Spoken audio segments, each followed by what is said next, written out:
లేదు, అది వాస్తవం. అయితే ఇప్పుడు మీరు ఎంపీడీఓ గారు ఉన్నారు, ఎంఆర్ఓ గారు ఉన్నారు, అదే విధంగా ఎమ్మెల్యే ఉండు, స్థానికంగా మీ ఖమ్మం జిల్లాకు కూడా పక్కమటే ఉన్న ఖమ్మం జిల్లాకి 3 మంత్రులు ఉన్నారు. మీరు ఎవరికన్నా మీ సమస్యలు తెలియపరిచారా? ఇప్పుడు ఎవరు పట్టలేదు సార్. ఇప్పుడు ఏంటంటే చేస్తాం ఫస్ట్ ఎమ్మెల్యే వెంకటరెడ్డి పోయిండు, అది పోయింది. తర్వాత ఎవరు వచ్చారు, చంద్రవతి వచ్చింది, ఆమె పట్టించుకోలే. తర్వాత మదన్లాల్ వచ్చిండు, మదన్లాల్ పూర్తిగా పట్టించుకోలే. రాముల నాయక్ వచ్చిండు, కొద్ది గొప్ప చేపించిండు, మదన్లాల్ కొద్ది గొప్ప చేపించిండు, కొద్ది పోసిండు. ఇప్పుడు మాత్రం మన ఈ రామదాస్ నాయక్ వచ్చిండు, ఇప్పుడు ఏం చేస్తాడో ఇక తెలియదు మాకు, అది సార్ వాస్తవం. మీరు ఇప్పుడు రామదాస్ నాయక్ ఎమ్మెల్యేగా ఉన్నప్పుడు ఎమ్మెల్యే గారికి మీరు ఏమన్నా మీ బాధలో అంటే ఇట్లా మీ సమస్యలు తెలియపరిచారా?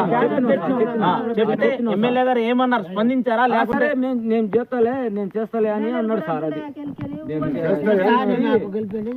నాకు గెలిపిస్తే నేను చేపిస్తా అని అన్నాడు. సరే, ఇప్పుడు మీరు గెలవక ముందు నన్ను గెలిపించండి, మీ సమస్యను నేను పరిష్కరిస్తానని చెప్పారు.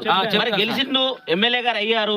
మీరు ఎమ్మెల్యే గారు గెలిచిన తర్వాత వెళ్ళారా? వెళ్ళి మీ సమస్యను అడిగి ఇట్లా పరిష్కరించండి అని చెప్పేసి అన్నారా? చెప్తానే ఉన్నాం సార్, అక్కడ ఎవరు పట్టించుకోవట్లేదని